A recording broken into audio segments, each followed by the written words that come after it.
Салом салом дӯстони азизу гиромӣ, хуш омадем ба канали Арзанда. Ман Нилуфар мебошам ва имрӯз ҳамроҳ кулча тайёр мекунем. Пешпеши моҳи Рамазон ман хостам кулча тайёр кунам ва ҳамсояҳода гӯем тақсим кунем. Ва бо бисёр аз тамошобинон мепурсанд ки апа Нилуфар шумо чӣ хел хамир мекунед, хамири нонтонда чӣ меандозен? Ва ман хостам якбора бо видео кунам ба шумо нишон диҳам ки чӣ хел ман хамири нон, кулчая чӣ хел мекунам. Дар ин ҷо ман орда аллакай гирифтагӣ ҳастам. Хеле оддӣ ҳаст, ягон чизи зиёдатӣ ман намеандозам. Дар ин ҷо каме дрож дорам, ман ҳамаша якбора меандозем гӯем.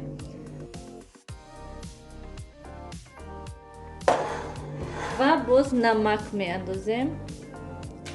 Як қошиқча, ду қошиқча зиёдтар андозем. Бас аст. Ва дар ин ҷо ман аллакай об ва ширро омехта кардам. Аз сабабе ки шир кам буд, барои ҳамин ман об омехта кардамша меандозем. Ва дар аввал намакро об мекунем. Ҳатман шир ва оби мо бояд ки гармак бошад, сӯзон набояд бошад, то ки ҳамин дрожжаи мо насӯзад. Ҳатман бинем аввал обаша, бо даст бинен растен канӣ чӣ хел, агар ки дастатон сӯзад, хубтараш ки бо каме оби хунук, яъне ё шири хунук ё оби хунук омехта кунем ки гармак. Лекин дар ин ҳавои гарми Тоҷикистон оби хунук катиям, агар ки хамир кунӣ мерасад.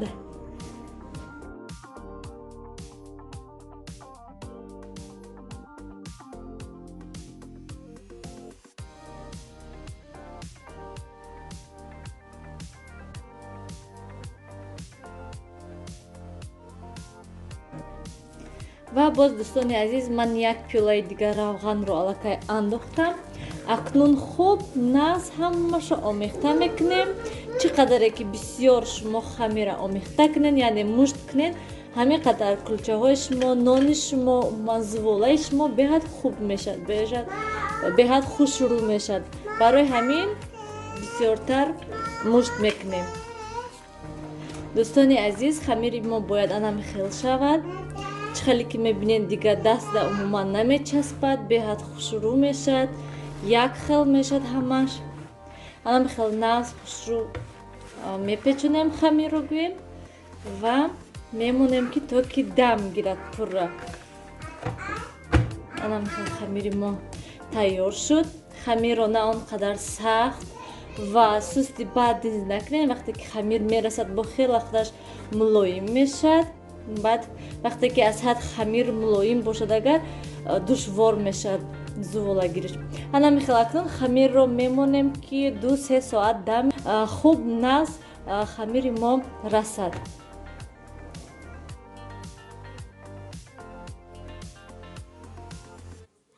Дӯстони азиз, аллакай хамири мо дам гирифт, хела нағз хушрӯ. Монем ки хамир ҳатман хушрӯ ҳазур дам гирад дар ҷои гарм гӯем.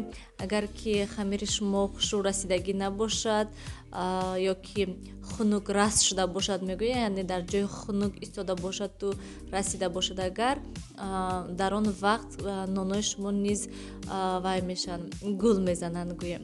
Барои ҳамин хотир монен шуно хушрӯ дам гиранд.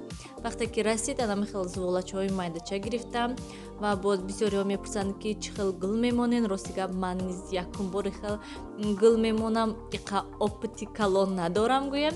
Анамихел лезба кати ё ки метонен корча кати, корчатон тези бад бошад, метонен ки корча кати гирди зуволаи аввалам хел майда мебурен ва баъд тинук мекуненша.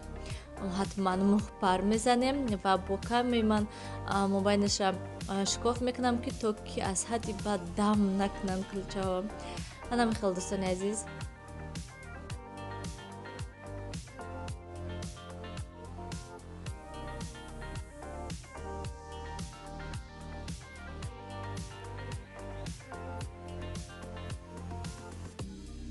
Ва ҳатман ман болои кулчаҳода, ана ҳамин кулчаҳода гӯем каме тухм молидам.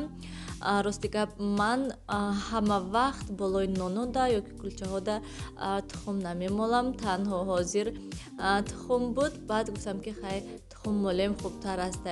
همه وقت من هم خیلی آب میپوشم، تمام آب که نیز بیاد خوشرو سرخک میشه.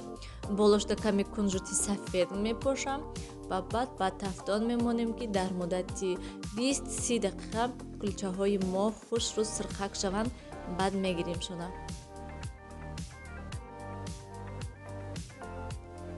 انا میخوام دوستانی عزیز کلچه های ما صبح سرخکی خوش رو شدن. من یک خیلیش ده گل موندم، یک خیلی دیگهش ده گل نموندم و یک تا همسایه ها ده گویم تقسیم کردم کلچه های گرمکک. شما نیز دوستانی عزیز و گرامی حتما تیار کنین برای نزدیکانی خود در این ماه شریف رمضان. باوری دارم که هر یک زنی تاجیک در تفتان یا که در تنور حتما کلچه های با لذت با شیر و روغن تیار میکنه. خیر، تا دیدار آینده در پناه خدا باشین. همیشه خودتان را احتیاط کنین و همه شما اشتهای طعام.